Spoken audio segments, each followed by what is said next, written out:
33वां आदिवासी सांस्कृतिक एकता महासम्मेलन में देश के विभिन्न राज्यों से यहाँ उपस्थित हुए सभी पदाधिकारीगण, वडीलगण, माताएं, बहनें, युवान साथी, सबको मेरा जोहार नमन करता हूँ, उलगुलान जिंदाबाद करता हूँ। सबको प्रकृति की जय, सबको भील प्रदेश की जय।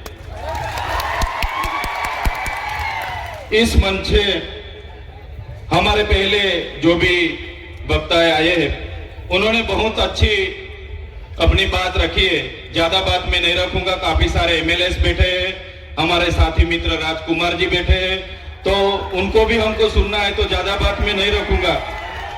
लेकिन साथियों, हमारा इतिहास गौरवशाली इतिहास रहा है। जब से ये धरती पे मानव सभ्यता का अस्तित्व हुआ, मानव सामाजिक और मानसिक शारीरिक मनुष्य का विकास हुआ, तब से आदिवासी इस धरती पर है।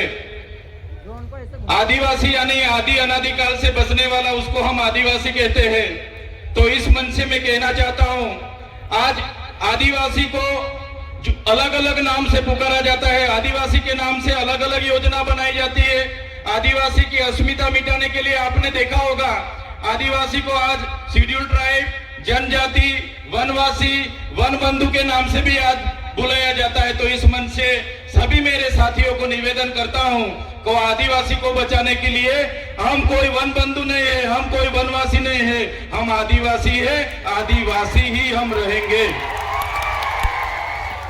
साथियों, आदिवासी का इतिहास डॉक्टर जीतू भाई ने बताया कि 23,000 साल से यहाँ आदिवासी रह रहा है। आदिवासी का स्वभाव सरल था, संवेदनशील थे। आदिवासी प्राकृतिक पूजक थे, प्राकृतिक मूल्यों को जतन करते थे, सामाजिक भावना साथ में रखते थे, सहकारी भावना रहती थी।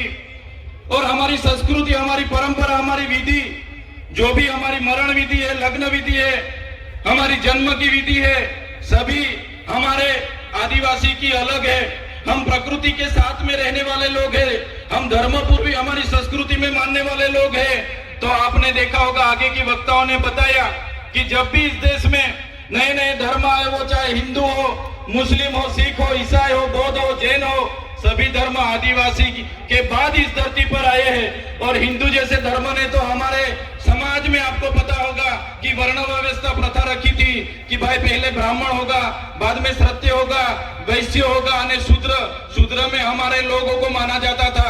हमारे आदिवासियों को 5,000 सालों से हमारी गिनती शूद्र में होती थी। हमको शिक्षा लेने का अधिकार नहीं था, हमको कहीं भी जाने का अधिकार नहीं था। बाद में आपने देखा होगा, इसी हालत में भी देश के आजादी में हमारे कई सारे स्वतंत्र सेनानी लड़े, हमारे क्रांतिकारी लड़े, हमारे पूर्वज लड़े।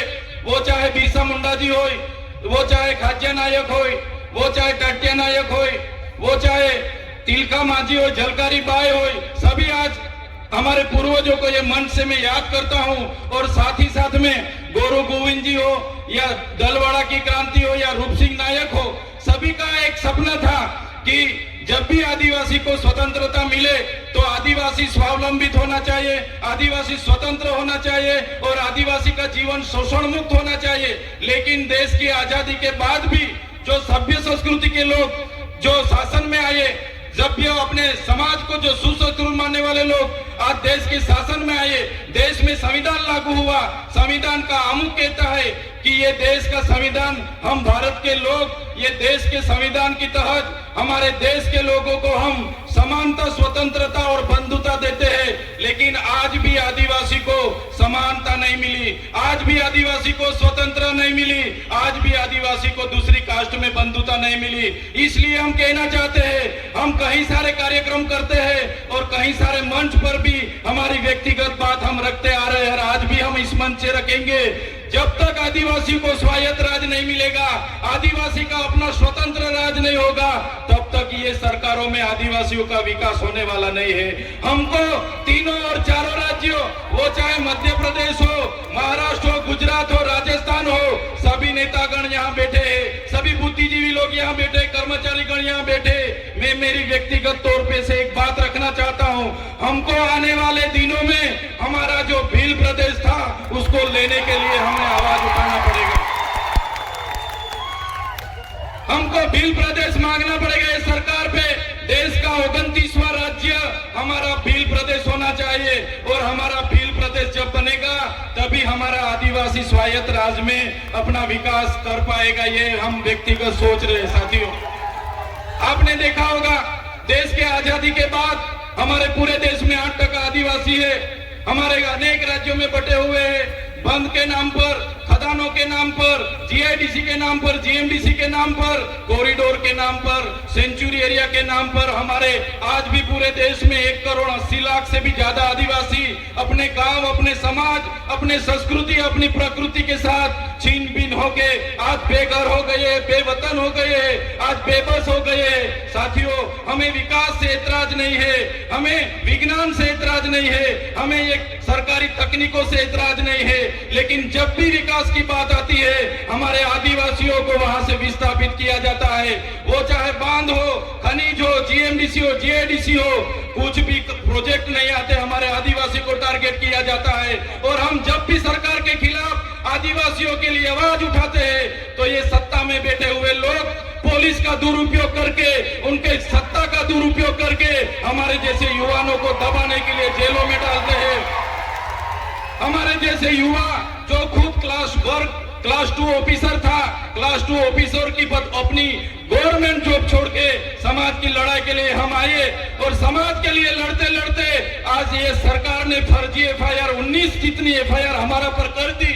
और काफी सारे नेता हमारे समाज के ही है, वो शासक पक्ष में है, फिर भी हमारे जैसे युवाओं को आगे बढ़ने नहीं दे रहे। हमारे जैसे युवाओं को कैसे गिराया जाए वो हमारे ही नेता सोचते हैं। तो इस मंच से मैं कहना चाहता हूँ, हमारे पूरे देश से, विभिन्न राज्यों से लाखों आदिवासी माताएं, बहनें, वडीले, युवा साथी यहाँ आए।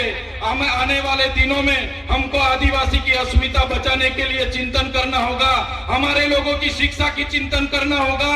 हमारा लोगों के जो जड़ जंगल जमीन के अधिकार छीने जा रहे उनका चिंतन मनन करना होगा। आज तक हमारा संवैधानिक अधिकार लागू नहीं हुआ, वो चाहे अनुसूची 5 हो, वो चाहे पैसा एक्ट हो, वो चाहे तोड़ते डबल की बात हो। आज भी आदिवासी की ग्राम सभा की सत्ता नहीं मिली, आज भी रूढ़िगत ग्राम सभा का परवानगी नहीं लिया जा रहा है। ये सभी बातों को आज के इस मंच से हमको सबको चिंतन मनन करना पड़ेगा। और सभी साथी यहाँ पे आए तो ये आदरणीय मंच से जो भी बात रखते हैं उसको लेके हमारा हर संदेशा, हर उपदेश हर एक गांव में पहुंचना चाहिए। यही बात मैं रखूंगा। समय ज्यादा नहीं है, काफी सारे वक्ता है, लेकिन ये मंच से इतना जरूर कहूंगा कि हम व्यक्तिगत तौर पे मानते हैं सरकारें आएगी जाएगी, पार्टियां बनेगी बिखरेगी, संगठनें बनेंगे बिखरेंगे, हम सभी लोग धर्म संप्रदाय में कहीं भी बटे हुए हैं, तो आदिवासी को पहले आदिवासी की तौर पर एक होना पड़ेगा, तभी अपने आदिवासियों का विकास होगा। यही बात रख के सबका धन्यवाद करता हूं, सबको जोहार करता हूं और आखिरी में जय भील प्रदेश के नारे से मेरा वक्तव्य पूरा करता हूं। जय भील प्रदेश, धन्यवाद।